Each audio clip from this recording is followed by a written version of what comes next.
Magandang araw mga bata. Magandang araw po, binibining Maika. So bago kayo umupo, manalangin muna tayo. Sa ngalan ng Ama, ng Anak, ng Espiritu Santo. Amen. So bago kayo umupo, ihanay muna ang mga upuan at pulutin ang mga basura na nasa ibaba. Okay, maaari na kayong umupo. Sino umiiban sa klase? Wala po. At ngayon, meron akong pamamahala sa silid-aralan. Una, huwag maingay kapag ang teacher ay nagsasalita sa harapan. Pangalawa, kooperasyon. Pangatlo, kapag kayo ay gustong sumagot, itaas lamang ang inyong mga kamay. Okay? Maliwanag ba mga bata? Okay. Meron akong babasahin na alamat at bibigyan ko kayo ng isang kopya, isa-isang kopya, para malaman nyo kung ano ang aking binabasa.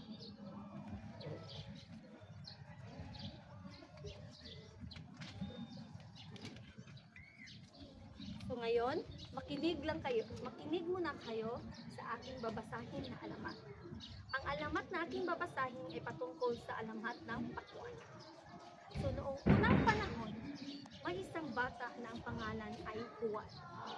Si Juan ay ulila at wala na siyang mga magulang. Nakatira lamang siya sa kanyang tiyo at tiya. Si Juan ay masipag at palaging nagbanat ng buto. Malaki ang ulo ni Juan at palagi siyang tinutukso sa kanyang mga kapwa.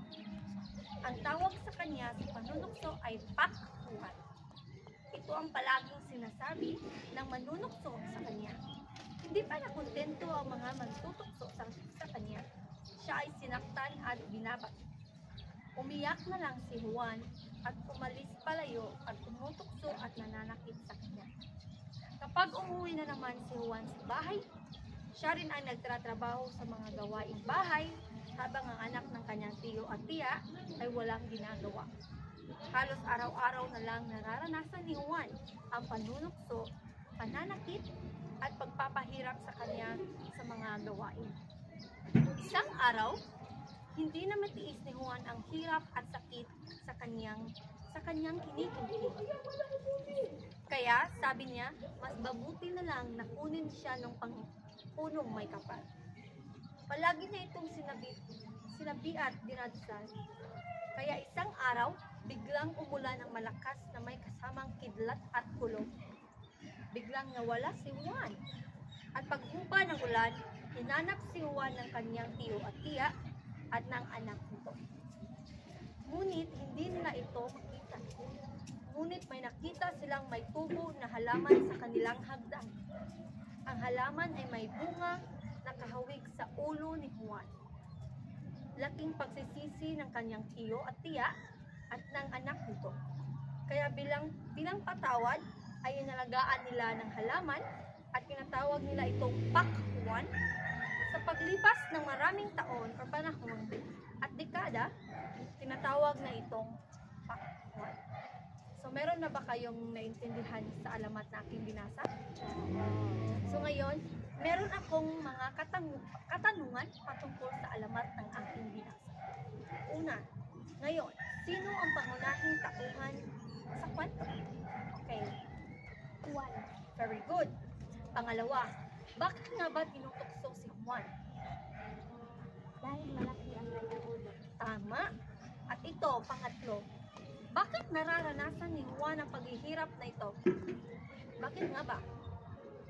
Dahil ulila siya dahil wala na siyang mga magulang. Tama. Maraming salamat at nakikinig talaga kayo sa aking kwento.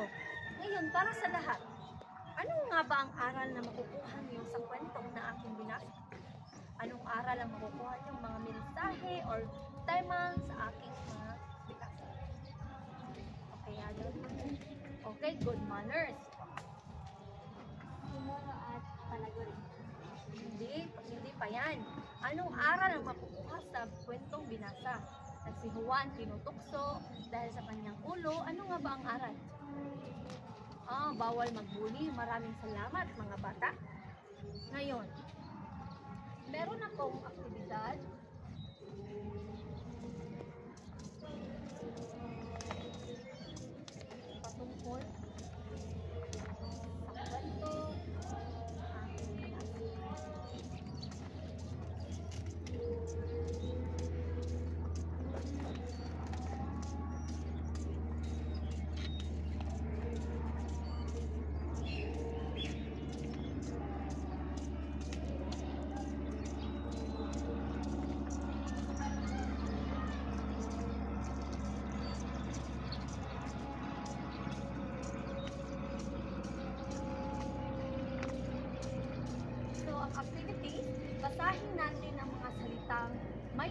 sinalungguhit sa kwento. So ang anong unang salita na sinalungguhitan sa kwento na aking binasa? Si Juan ay ulila. Pangalawa, Si Juan ay masipag at palaging nagbanat ng buto. pangatlo. Malaki ang ulo ni Juan. Ayun, sa nakikita niyong mga salita na sinalungguhitan sa kwento, ano sa tingin niyo ang napansin niyo sa pangungusap? May simuno at panaguri. Very good. Maraming salamat. At napansin nyo, may simuno at panaguri. Ngayon, ano nga ba ang tawag ito? Anong tawag sa mga pangungusap na nakikita nyo sa inyong harapan? Ito ay ang mga bahagi ng pangungusap.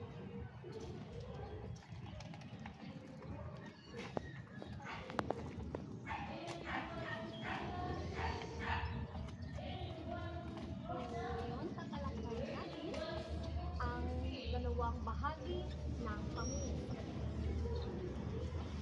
Una, ang simula. Go. Ngayon, tatalakayin natin ang unang bahagi ng pangungusap at ito ay simuno. So, bago ko magtatalakay kung ano ang simuno, meron kayong idea kung ano ang simuno? Ano nga ba ang simuno sa Ingles? Very good. Ngayon, anong maiisip niyo sa salitang simuno or subject? Ito ay pinag-uusapan sa kwento or pangungusap.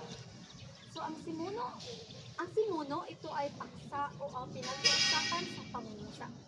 Ay mga panandang si, sina, kung, tao ang simuno at ang o ang mga bagay, lugar o pangyayari. So sa simuno naman ito ay ang paksa o pinag-uusapan sa kwento. So ang halimbawa naman dito, ang batang lalaki ay naglalaro sa parke. So sino ang simuno or ano ang simuno sa pangungusap na ito? Batang lalaki. Ang batang lalaki, very good. Kasi ang batang lalaki, ito ay ang paksa or pinag-uusapan sa kwento. Ang batang lalaki ay naglalaro daw sa party. So meron akong ibang halimbawa ng simuno. Ang mga bulaklak ay nagbibigay ng kasiyahan sa aking mga mata. So ang simuno doon ang mga bulaklak. Dahil ito ay nagbibigay ng kasiyahan sa aking mga mata. It means, ito ang pinag-uusapan sa pangungusap. Meron yung isa. Ang mga estudyante ay nag-aaral para sa darating na pagsusulit. So ano nga ba ang simuno doon? Very good. Ang mga estudyante dahil ito ay pinag-uusapan sa pangungusap. So meron kayong halimbawa na iisip sa simuno? Okay, and say? Si Ana ay maganda. Very good. Si Ben ay matalino. Okay, Si Gilo ay magaling sa very good. At ngayon, tatalakayin naman natin ang isa pang bahagi ng pangungusap. Ngayon, ito naman ang panahon.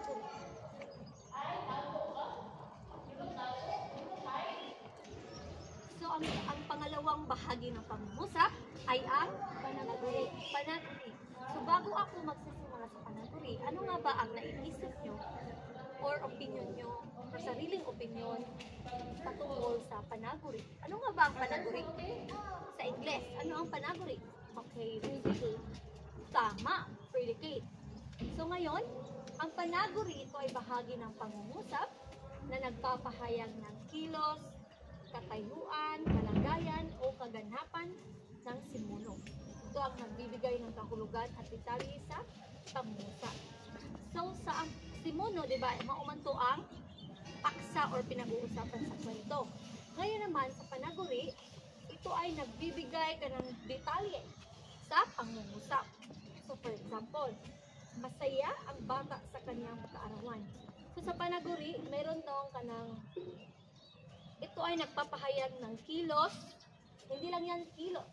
Katayuan, kalagayan o kaganapan ng simuno.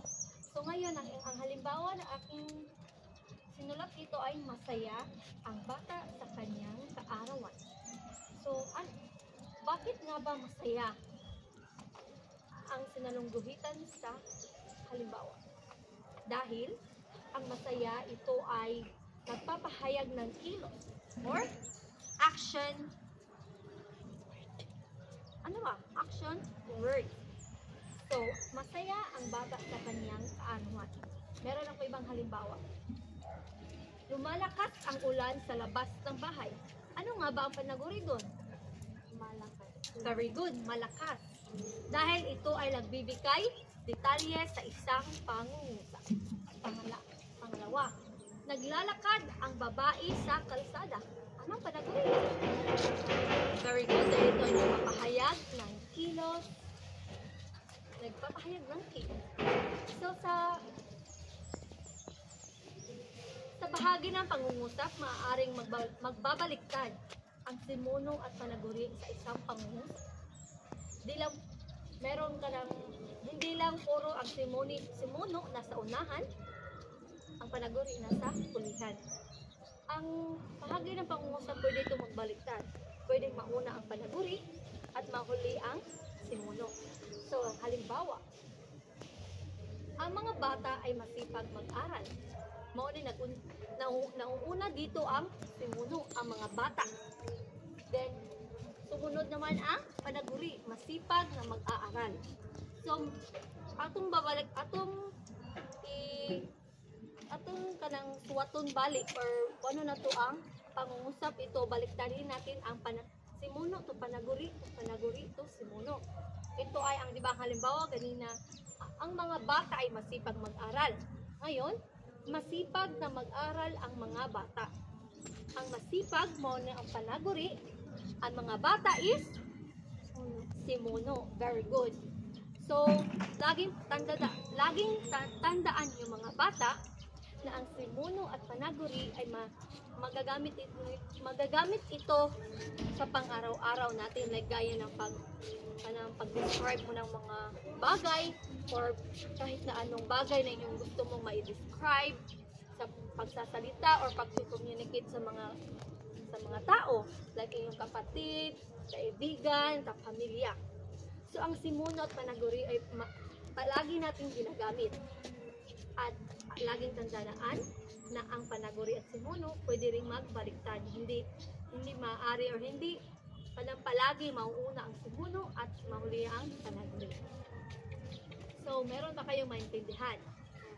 So, ngayon, tingnan natin kung natutunan nyo ang aking leksyon.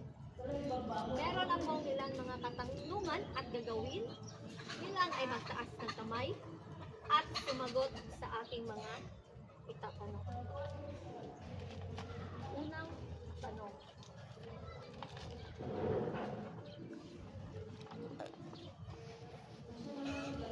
Ano nga ulit ang pangalawang bahagi ng pangungusap? Kailan say? Simuno at panaguri. Tama. So ngayon, magbigay ng isang So ngayon, ano nga ba ang simuno? Ang simuno. Ano ang simuno? Tama, nakikinig na rin talaga ito. So ang simuno, ito ay ang paksa at pinag-uusapan sa kwento. So ngayon, ano nga ba ang panaguri?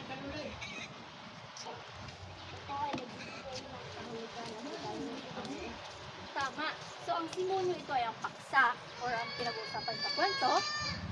Ang panaguri naman ito ay detalye na nagbibigay kahulugan sa pangungusap. So ngayon, magbigay ng isang halimbawa ng simuno at panaguri.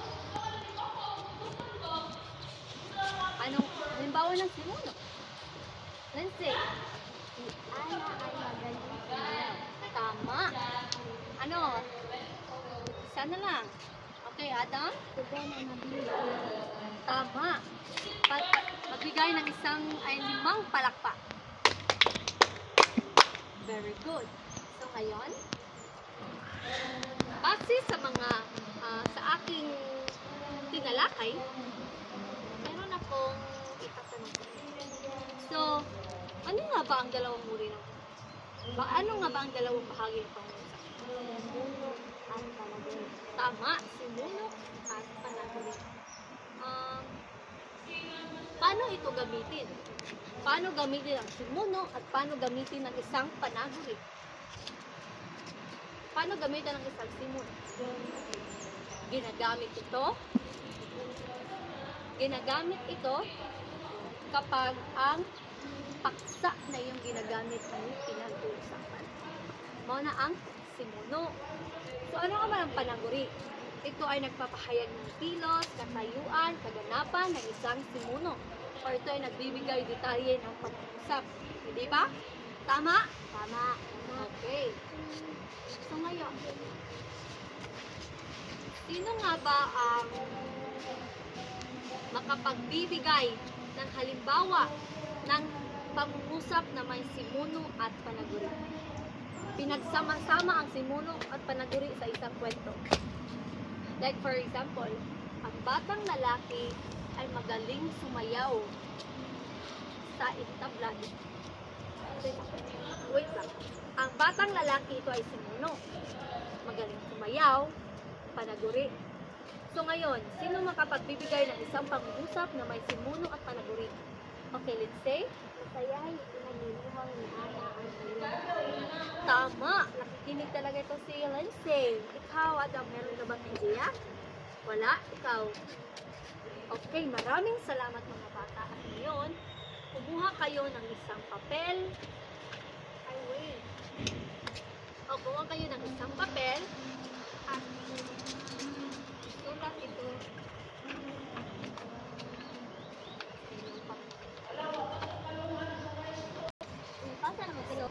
So, sa inyong papel, isulat ito at ang panungko, basahin ang bawat pangungusap sa isang buong papel, salungguhitan ang simuno at bilugan ang panaguri. Paliwanag ba? Yes. Okay, meron kayong 5 minuto sa pagsagot sa itong mga tanong. Pagkatapos ng 5 minuto, ay kukunin ko na ang inyong mga papel.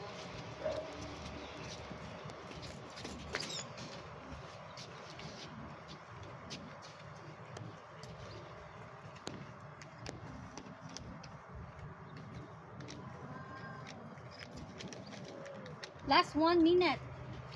Isang minuto na lang. 59, 58, 57. Okay.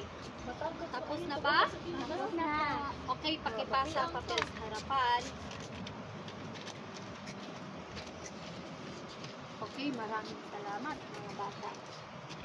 So ngayon, naintindihan niyo ba ang aking tinalakay kanina about sa simuno at panaguri? Okay, maraming salamat mga bata. Ngayon, kumuha ng isang papel at isulat ang takdang aralin.